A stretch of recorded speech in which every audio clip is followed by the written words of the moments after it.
Pasal 2 Undang-Undang Nomor 1 Tahun 2023 tentang Kitab Undang-Undang Hukum Pidana.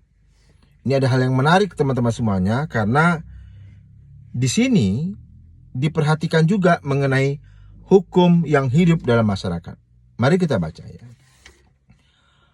Pasal 2 ayat 1. Ketentuan sebagaimana dimaksud dalam pasal 1 ayat 1 tidak mengurangi berlakunya hukum yang hidup dalam masyarakat, yang menentukan bahwa seseorang patut dipidana walaupun perbuatan tersebut tidak diatur dalam undang-undang ini. Penjelasannya, yang dimaksud dengan hukum yang hidup dalam masyarakat adalah hukum adat yang menentukan bahwa seseorang yang melakukan perbuatan tertentu patut dipidana. Hukum yang hidup di dalam masyarakat dalam pasal ini berkaitan dengan hukum tidak tertulis yang masih berlaku dan berkembang dalam kehidupan masyarakat di Indonesia.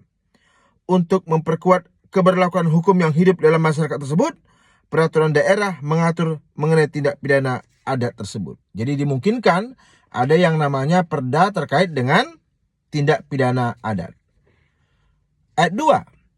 Hukum yang hidup dalam masyarakat sebagaimana dimaksud pada ayat 1 berlaku dalam tempat hukum itu hidup dan sepanjang tidak diatur dalam undang-undang ini.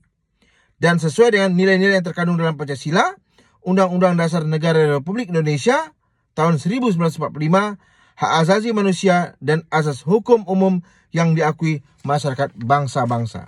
Penjelasannya, dalam ketentuan ini yang dimaksud dengan berlaku dalam tempat hukum itu hidup adalah berlaku bagi setiap orang yang melakukan tindak pidana adat di daerah tersebut.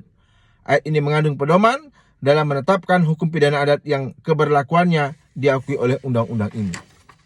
Ayat 3, ketentuan mengenai tata cara dan kriteria penetapan hukum yang hidup dalam masyarakat diatur dengan peraturan pemerintah. Penjelasannya, peraturan pemerintah dalam ketentuan ini merupakan pedoman bagi daerah dalam menetapkan hukum yang hidup dalam masyarakat dalam peraturan daerah. Kita songsong berlakunya Undang-Undang Nomor 1 Tahun 2023. Mantap.